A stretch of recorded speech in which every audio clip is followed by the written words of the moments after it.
All right, so today I'm going to flip it. Usually I'd start with the question, why do we sing? We only have two more answers to that. But today, because I feel like the two times that I've done this class, we've kind of been rushing towards the end to jump to the song. So we're going to start with the song. So the song tonight is 650, Jesus Draw Me Ever Nearer. We're going to learn a little bit about the history. We're going to go through all the verses and the chorus, and Dave has offered to lead the song. I have camp voice. You've heard it before. And if you've been to camp, you know what I'm talking about. Between yelling and yelling at campers and leading singing myself, my voice is shot. So I'm glad that he offered to do that. And then if we have time at the very end, we'll kind of go through some of those questions that we looked at. And we've got some other things that we can make sure we make the best use of our time. All right. So we have Jesus Draw Me Ever Nearer. Now I got to pull up my notes.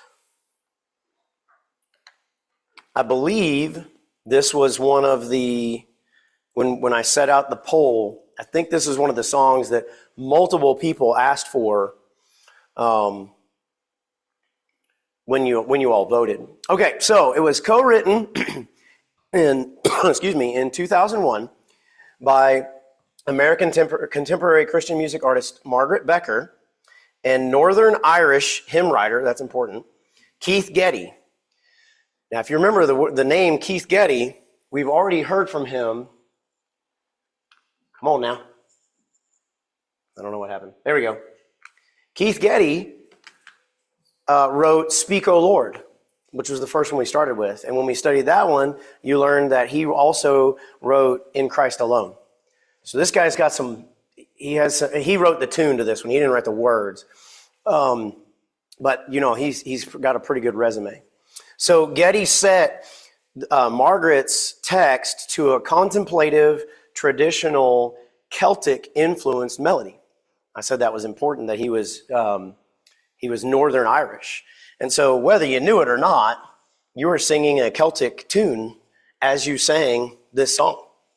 And I'm a big fan of Irish and Scottish music. So the song was conceived during a season when Becker was reflecting heavily on what it means to step into difficult, wearying assignments given by God.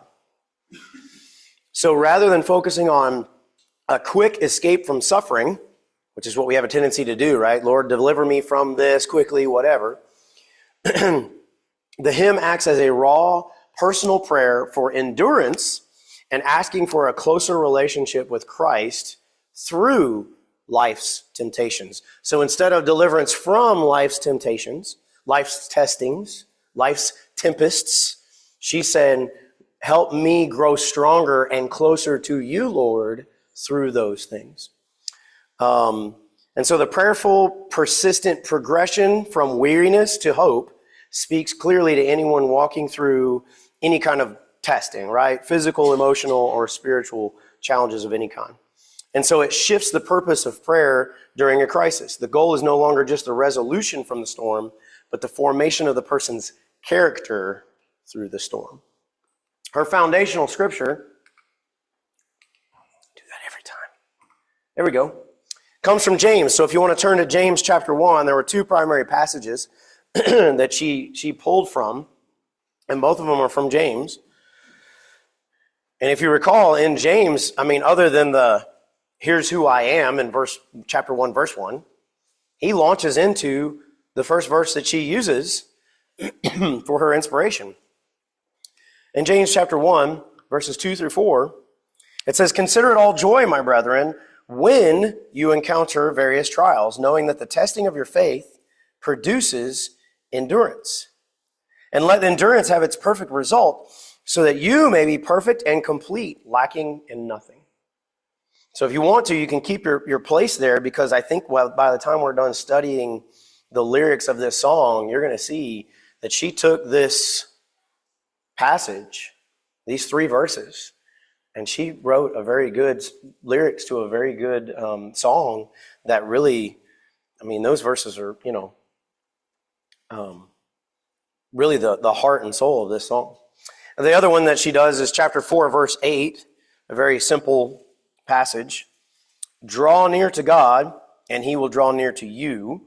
Of course, the rest of that verse says, cleanse your hands, you sinners, and purify your hearts, you double-minded. I don't see that much of that in the song, but it's drawing near to God, and he will draw near to you.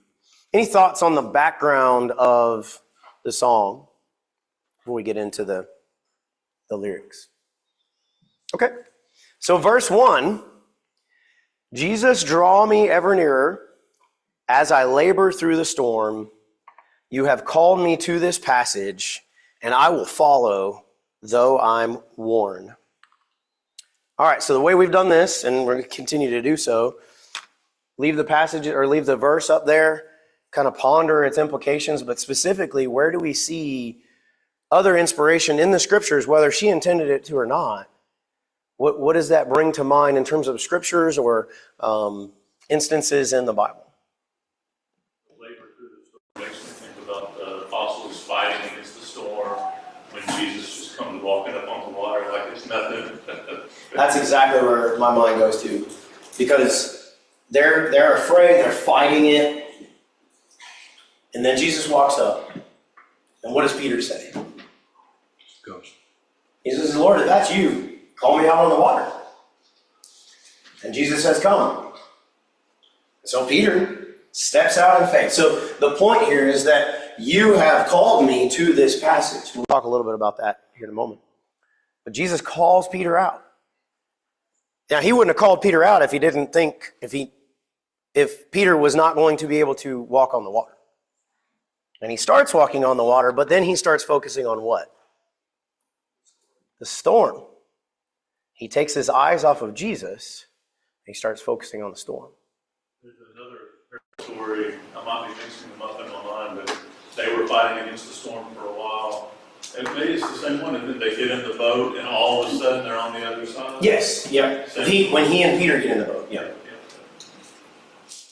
It makes me think too of Paul when he was making the journey, not that he was making it by, he was being persuaded to make it when he fulfilled to Caesar. Was suddenly, they were about to be shipwrecked. And Paul took them and told them, and don't worry about this. I'm paraphrasing the best I can remember. Yeah. The Lord will take care of us. Nobody leaves this boat, and everybody will be saved and or reach land. And so it makes me think about that. He was laboring even as he was going through that storm. But he's not worried because he knows I'm going to get through it. I hadn't even thought of that one. The other one I thought Sam was about to go to was where they're fighting the storm. They're afraid it's taking on water, and then he's asleep.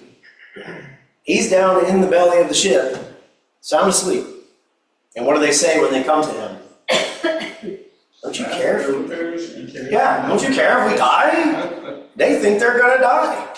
And he is sleeping like a baby because he knows his mission on earth was not complete. This ain't going to be how he goes, right? That God had called him to a passage, and he was at peace knowing his passage was going to continue. And so that's another good example. What else? I thought of, and it's not anything to do with storms or anything like that, but I see Jesus in the garden, and you could substitute God for Jesus. Jesus has been called to do what he was doing. He was sweating drops of blood. He was in torment, praying to God. But I'm going to follow. I'm going to do it. God will be my stuff. I think that's though I'm worn. Yeah. Where it really comes home because he is beat down emotionally, specifically at that point. And we can, when we're going through trials, we can be, the same, certainly in other ways. But I'm going to press through even though I'm worn. Yes, sir. Think about Stephen, Paul at the bottom, and I'll Paul even though I'm worn. There he was being stoned. And he looks up to heaven and he sees the Lord. Yeah. Charged not to hold us to their charge. That's good. That's really good. Terry, did you have a comment? Well, the thing that should impress me with is the fear that it's the fear of what we're going to lose, and a fear that we'll not be able to endure, a fear that we're going to fail, not just that we might die, but that we might lose everything precious to us or things that are important to us And, yeah, the whole idea to me is that, it's hard to endure when you're terrified. Yeah. Oh boy, it is. Absolutely. Benjamin. So David in Psalm 34, verses 17, 18 says, the righteous cry out, the Lord hears, delivers them out of all their troubles. The Lord is near to those who have a broken heart, and saves such as have a contrite spirit. That's why David Watt is in the midst of this very thing the Lord wants. That's good. There's another thing that I really want to kind of hone in on. The confidence that she wrote, and I mentioned it in the intro, where she said she was reflecting heavily on what it means to step into difficult, wearying assignments given by God. And this lyric right here, you have called me to this passage. What could she possibly mean here? What do you think she's trying to get at? She knows the tribulation she's going through is from God. Okay. I don't know about you, but sometimes I struggle, and I struggle with this, and be giving thanks to God for my blessings or for things. And also sometimes saying, okay, I think God gave me this as a challenge or as a test. I need to make sure I don't say attention. The one that I have used before is like when God gives me a great parking spot. My mom always, when I was growing up, I remember we would park, and if it was a close parking spot, she'd say, thank you, Lord. And I'd be like, all right, that seems a little petty, but I mean, God can do all things, right? So, and in my older age, I started to realize, okay, whether or not God either actively caused it or he allowed it. Either way, I'm thankful for it. Take it to trials, difficulties. What is 1 Corinthians 10:13? Like there is nothing that we can encounter that hasn't been already encountered by somebody else, and that God will give us a way out. There's no temptation, no testing, no difficulty, no trial that we can go into and can't get out of through God's help. But it may be a way for us to rely on God. When you hit that difficulty and you go, well, there's no way I can do this alone. And you have no choice but to rely on God. And so if you're going through a hard time, I have a hard time saying, God did this for my own good. God did this to me. He called me to this passage in specific circumstances. But I do know that he can get me through it. Terry. That reminds me of what the apostle said that they were making. They rejoiced that they were kind of worthy to suffer shame. That's right.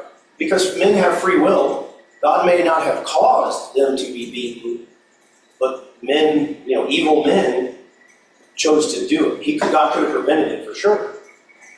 The other thing, the flip side of that, so that really what I've talked about so far is like when you're going through a difficult time, your house burns down, or whatever, hard times at work or whatever.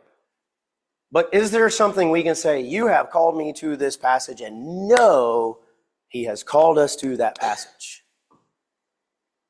Rhodes. There's times when we know there are obligations that we have as children of God. It would be easy to ignore it, or maybe not easy. There's a choice to ignore it, but when we feel like we really need to step up as a child of God and meet that obligation, even though we're tired. And I remember Pastor Bowman always, as I was growing up, causes don't grow weary in well doing. Do not lose heart, for a new time you will reap, which is also ends up being, I think, an overall thing of the song. Absolutely. Think bigger though.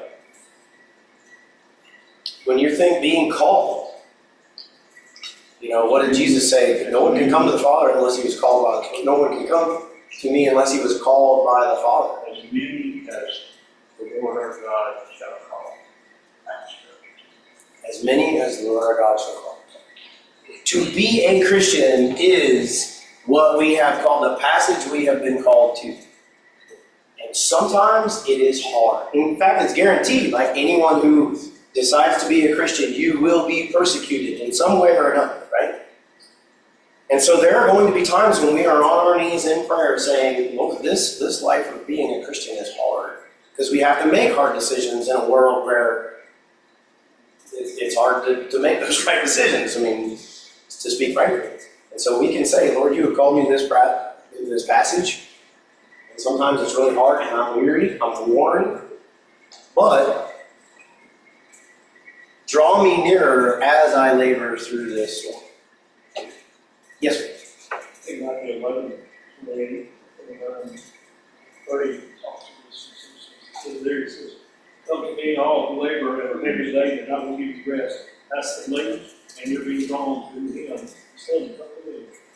And then verse 29 says, take my yoke upon you and learn from me, for I'm gentle and in heart, and you will find rest in your soul. For my yoke is easy, my burden is light. And so that's probably a passage we could go to comfort ourselves in this kind of a trial, and this difficulty to say, I know that this is hard, but you, Lord, can help me through it. And you have promised that you will be with me even to the end of the earth. Talk a little bit about what the word passage implies about the nature of our life. What the word passage means for the nature of our difficulties, that there will be a way, it is a way through it, and that there is another side of it. You'll get through it eventually, which is heaven. Go back to our general meaning of the word passage. It is a beginning point with a destination. And God has called me through this passage. Gives me the idea of this difficulty, this evidence to that destination. Yeah. Is it Princess Bride where they go into that woods? Sorry. Yeah. You'll never, You're going through the woods, right? But that's the best way to go. But it's a difficult, there's some big rat things on there. Rose, did you have more? I'm sorry. Well, hang on. I think Martin had. Was that good? Okay, go ahead. Yeah, I don't want to, interrupt a good Princess Bride. But when I think about the Jesus draw me ever nearer, I love the comfort of that. Of obviously the author's plan to walk with Jesus, but draw near. And I think about times, and I'm sure you've experienced this, where maybe you're walking out a dark, unfamiliar place, and your kids are with you, and what do they instinctively do? They time comes, especially if it's out in the woods, there's sounds and stuff to draw in, and you put your arm around you. You're still going to take that path, but there's a comfort in knowing that they are with you going through the path. You still have to take the path. The scarier it gets, and it's a beautiful illustration.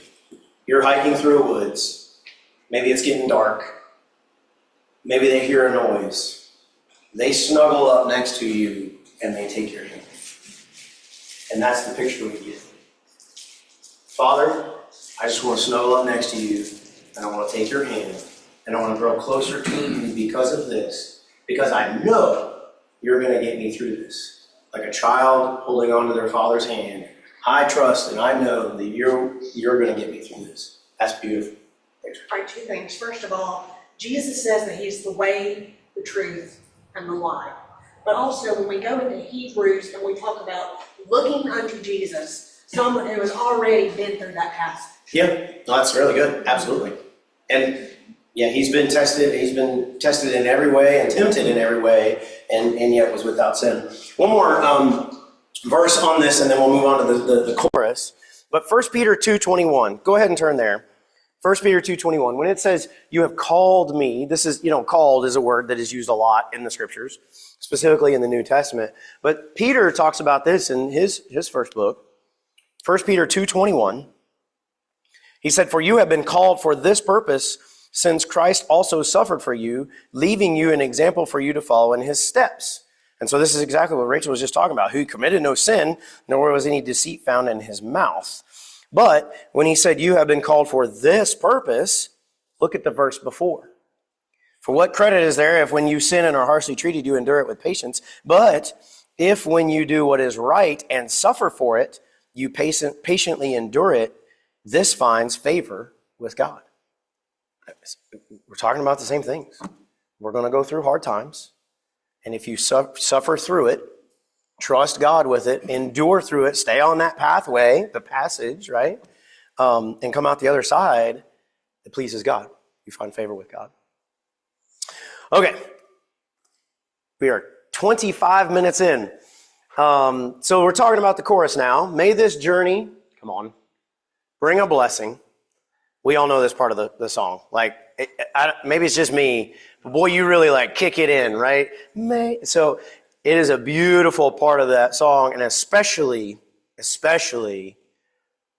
when you can hear the bass part of the 4-part harmony.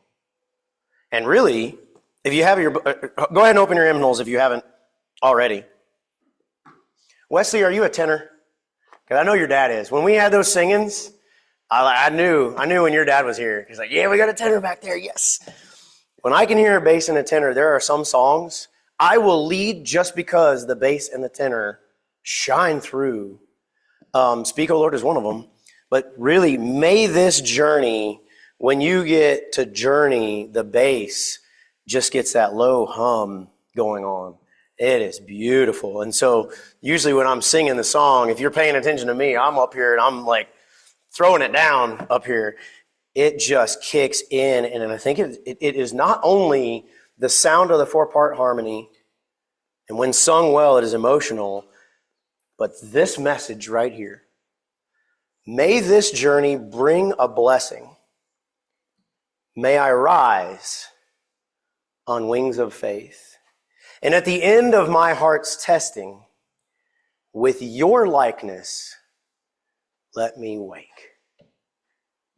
What do you got?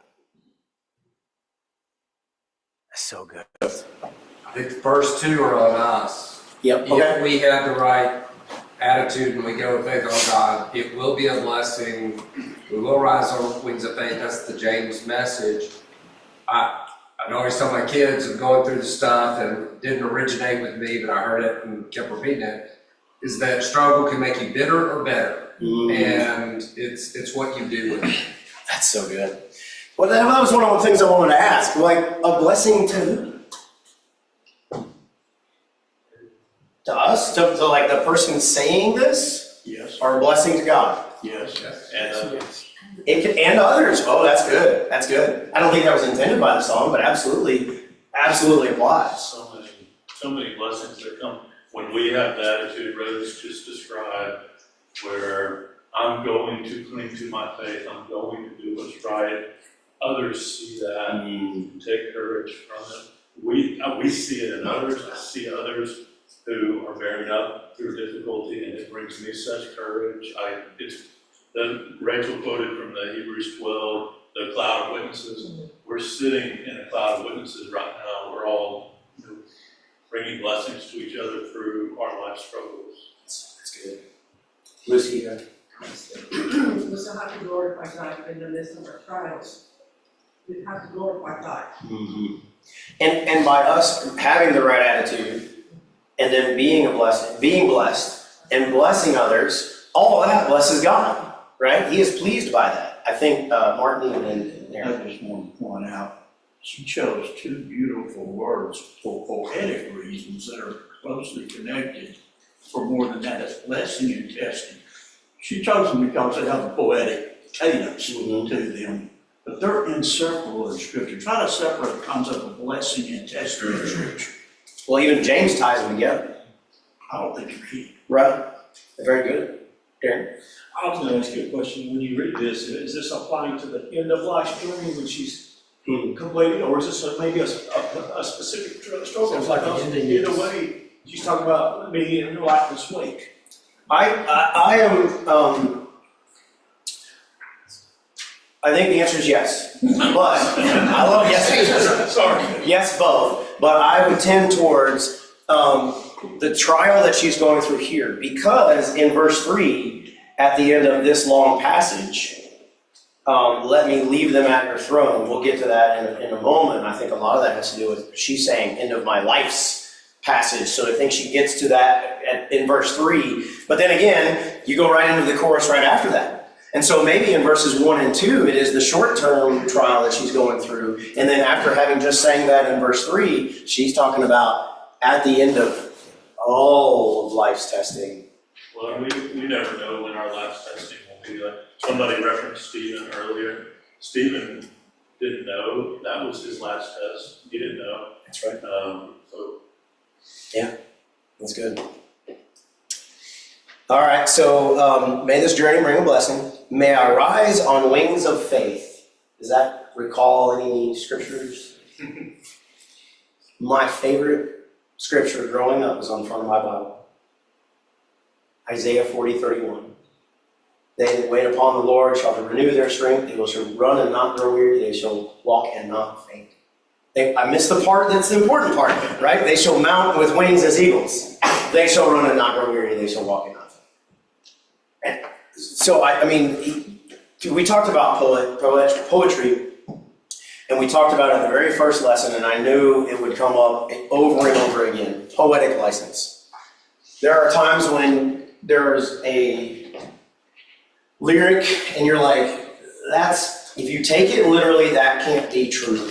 But if you take it poetically, I can understand how that can be true. But poetic license also gives us the ability to, and this is while you're singing and you feel the swell in the singing, may I rise, the sound kind of grows as and you hold that note, may I rise. Sorry, that was terrible. On wings of faith. And you just picture how majestic is an eagle in flight and powerful. And you think of that passage in Isaiah, and you picture the strength. You're leaning on Jesus to find it. You're leaning on God to find it, that strength. But you rise on wings of faith. You rely on your faith. What is the armor of God? What is the faith? Shield of faith. My goodness, I was drawing a blank. Yeah, and so you think about that's my defense in difficult times. May I rise on wings of faith. And at the end of my heart's testing, we talked about that. And yes, I'm sorry. One thought about that, wings of faith. It makes me think of the language of David. It's repeated 2 or 3 times about God giving him the feet of the mountain deer, hinds feet, and Habakkuk in Psalm 37, I believe. And then the idea is repeated in the New Testament. It speaks of a point of view. When you are on wings of faith, you are looking at the earth from above. You're seeing God's point of view. By faith, you're getting a different perspective about your life and the people. That's really good, because sometimes the solution to having a better attitude during hard times is to get outside of yourself and view a bigger perspective. Understand that this little trial that I'm going through that feels really big, in the grand scheme of things, boy, it doesn't matter. Or I've got it good even though I'm going through these difficult times compared to other people who have had it much harder than me. You know, no matter how bad you got it, there's always been somebody who's had it worse than you. And having that perspective, that's a very good point. Having that perspective, I think, is very valuable, especially for having the right attitude. All right, so moving on to verse 2. Jesus, guide me through the tempest. Keep my spirit stayed and sure. When the midnight, so good, meets the morning, let me love you even more. So I didn't know what stayed was. I kind of got it out of context, like, okay, I kind of know what that means. But stayed describes someone or something that is serious, settled, respectable, and unadventurous. Hang with me. It often implies a composed, dignified temperament that can border on being old-fashioned or dull. Let's just stick with that composed, dignified temperament, right? A staid and sure spirit is one anchored deeply in the immutable, unchanging promises of God, resisting the frantic waves of emotional doubt. And this is why I went to the apostles in the storm and Jesus is asleep in the boat. That Jesus in that moment has a stayed spirit. He stayed in shore. Yes, sir. Also, read down in James 1 just a little bit, and he's telling us to ask in faith without any doubting, because if we doubt, we're like the one driven and tossed on the wave. This is the opposite of that. That's right. Absolutely. Okay, so Jesus guided me through the tempest. I very much now think of that as holding on to a father's hand, guiding me through this difficult time. What do you take from when the midnight meets the morning?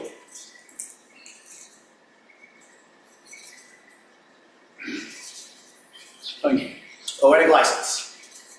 Well, it's poetic license, yes. But at least in my view, it's nothing. When we think of time pressed in 24 hours, and the morning being, and in this case, morning, the sun. If you're having a difficult night, how long does it seem between midnight and sunset? I can take it out. But he's saying, if we let him guide us through the storm, the midnight just meets the morning. I just want to get at least up. Okay. I was thinking more on your comment earlier, not saying it wrong, but there's a passage. There's a starting point, there's a process, you're going to be in there, and at midnight is the darkest part of night. When you think in poetry, when you think of midnight, what happens in the dark? It's scary, bad people are out in the dark. Jesus teaches about this, right? The other poem doesn't say he came upon the midnight after. It says he came upon the midnight through. Okay. But the point I'm making is, at the end of that, when you're standing there at midnight, there is sunlight coming. There is an end to your journey. Lucy, I think you had your hand up. Sorrow, night, and joy in the morning. Yes. So I had that one. Psalm 30 and verse 5. Weeping may tarry for the night, but joy comes in the morning. Is there another one about the morning that comes to mind? The other one I think of is his mercies are new every morning. That's from Lamentations 3, 22 and 23. And there's a reason that Christ is described as the bright morning star. Bright morning star? Yeah, absolutely. One thing too, like when you connected with the thought from the chorus, like the journey itself is bringing the blessing. The midnight gets us to the morning. It's that passage I did again, where, again, to your point from the opening, we tend to think about these things, the hardships of life are just things that we just have to get through, but there's benefit. Yeah. And I don't know, it helps me to think about that. Yeah, this is probably the best place to talk about it, but Terry, what's that movie you're not a fan of that's Bruce Almighty? There was a sequel to that. It was called Evan Almighty, where you have Steve Carell and he's Noah and God calls him to build a boat and Morgan Freeman's the God in this. There is a scene in there I absolutely love. And it's the wife and she's really depressed and she's getting food and Morgan Freeman is God in this case, right? And so I know there's a little bit of blasphemy there, but work with me here, right? But she's bummed out and she's like, hey, can I get another order of fries? And he's like, coming right up. And he's like, are you okay? And she tells him, my husband's building the boat. And she said, and he says that God told him to do it. What do you do with that? And he says, well, when you pray for patience, do you think God just zaps you with patience? Or does he give you opportunities to be patient? When you pray for courage, do you think he just gives you courage? Or does he give you opportunities to be courageous? And then coming back to her situation, he says, when you pray for your family to be closer together, do you think he just zaps you with warm, fuzzy feelings for each other? Or does he give you opportunities to grow closer together? So sometimes the journey, sometimes the passage is not about getting to the end. Sometimes the passage, and maybe all the time the passage, is who are you supposed to become through that passage? What kind of person or how should your character be shaped during that trial? bring forth patience and virtues, to bring forth virtues. And that's really what James is talking about, and hopefully you kept your point place there. Consider it all joy when you encounter various trials. So why do we consider it joy? Because the testing of your faith produces endurance, and let endurance have its perfect result, so that you may be perfect and complete, lacking in nothing. So that's just the problem. That's the understanding that God shapes us in the best way better than we could shape ourselves. Sometimes that's through a little bit of wire brushing. And it's about who you become as a result of that. We are the clay in the potter's hand. Clay in the potter's hand? Yep. Yes, sir. Jennifer had a comment and I had some. Oh, I'm sorry. When I think about my singers and think about midnight meets morning, it's like it's now the next day. And if we're drawing near to God, and He's near the brokenhearted, I'm going to love Him even more tomorrow. Yeah. And sometimes, so I've been in some training evolutions where I knew it was training, but at the same time, you're just so thankful for that son. I made it through the night, and that means I can get through another day. And so that alone, thank you, Lord, that I can wake up another day with life and breath and be able to praise you and pray to you as a result. There's an appreciation in that, I think. So let me love you even more. Right? So I love the poetic contrast, the midnight and morning, obviously the contrast there, and you really emphasizing stayed, because the opposite of stayed is a tempest. Oh, yeah. So you're saying, while the world around me is the tempest, help me be calm. That is, not panic, not anxiety, everything. But notice that the verb it begins with is keep my spirit stayed and sure. So I need you to reassure me. And again, use like the parent-child analogy, how many times where things have come up and we perceive that this is not scary. Maybe, it's like the Halloween thing. They're in costumes and stuff. They really think it's real, and you just go, it's okay. It's just Mr. Rooms making up a story. It's not real. Goofy costume. Hypothetical. Yeah. But the idea of realizing that my spirit is inclined to panic, is inclined to go with the tempest. And I'm asking you to help me to keep that calm so that I can, go through this. Melissa, did you have a comment on that? So, if you don't, I will. So she was looking up tempest today because, it's good to kind of review these things, even though we know what a tempest is. But she said, do you know what a tempest person is? That was her question. I hadn't thought of it as a person, right? But it is a descriptor of a person, and exactly what you're talking about. It is a way to describe, we have 5 minutes left. It is a way to describe someone who's just, right? And the opposite of that is stay. All right, verse 3, this is the last verse. Let the treasures of the trial form within me as I go. At the end of this long passage, let me leave them at your throne. What does she mean? Maybe she's implying living on that throne when she's praying. Okay, leaving them at the throne. This whole verse is about the treasures, right? Rhodes? So I like the idea of them forming as I go. It's not like in one sense, it's not a prize at the end. It's something that's created along the journey. It's made of the things within the journey. But I think in the book of Revelation, and to me, this always gives me a catch in my throat, is that we talk about be faithful unto death, and you will get a crown of life. And there's this portrayal there of the crown. And what do they do with these crowns? You worked your whole life. This is what God has given you. And then they take those crowns and they throw them at the feet of Jesus. Revelation 4:10. Yeah. The 24 elders will fall down before him who sits at the throne and will worship him who lives forever and ever and will cast their crowns before the throne. Those crowns were forged in the passage. Those crowns were forged in the passage. That's good. So what treasures are actually, what treasures come from the trial? We talked about it, right? James talks about it.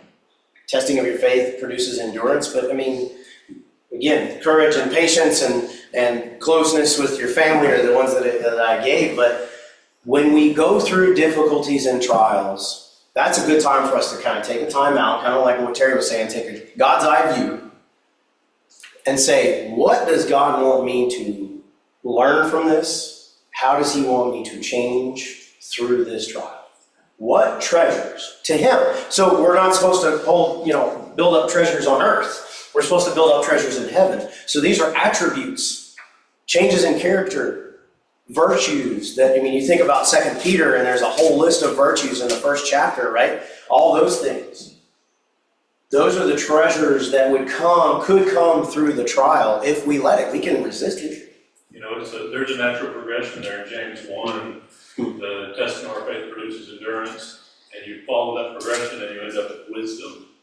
You see the same thing in Romans 5.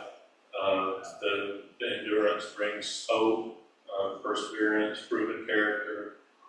So I think at least part of it is wisdom and strength. That's good. I wonder if heaven is what she's talking about, if this is the last journey, if this is the last, what are the treasures? Heaven holds all. Yeah. But I don't know if it's referring maybe to treasures like the endurance or the things the virtues we gained in James. It is. This is what I love about Solomon. This is what I love about poetry. It can be both. What speaks to you the most? Is it the character that has been formed within me, or is it the long-lasting treasures in heaven that I will obtain, or that we will achieve, when we get to heaven? Mark, did you have One, again, on this double meaning concept we talked about, I want to go reference, of course, to all of the 3 verses. Of course, it said, at the end of the journey, in your likeness, let me wait. And so it's okay, good. When we get to heaven, we like God. 1 John certainly teaches that. Sure. It's not yet been revealed what we'll be like, but we will be like him. But then my question is, assuming we get to heaven, will that be the first time we've ever been like him? Right.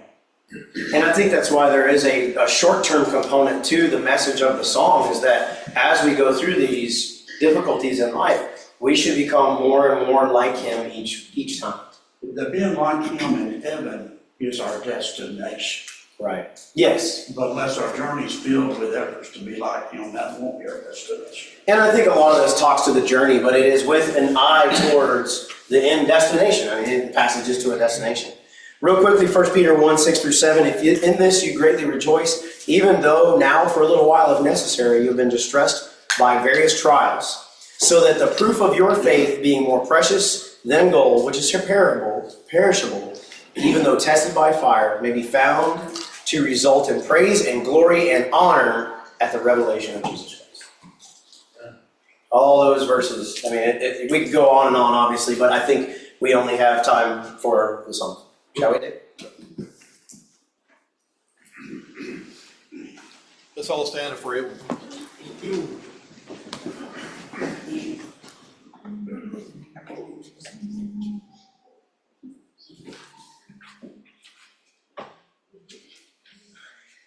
Jesus, draw me ever nearer as I labor through the storm. You have called me to this passage, and I'll follow, though I'm worn. May this journey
Brian, I'm so sorry I didn't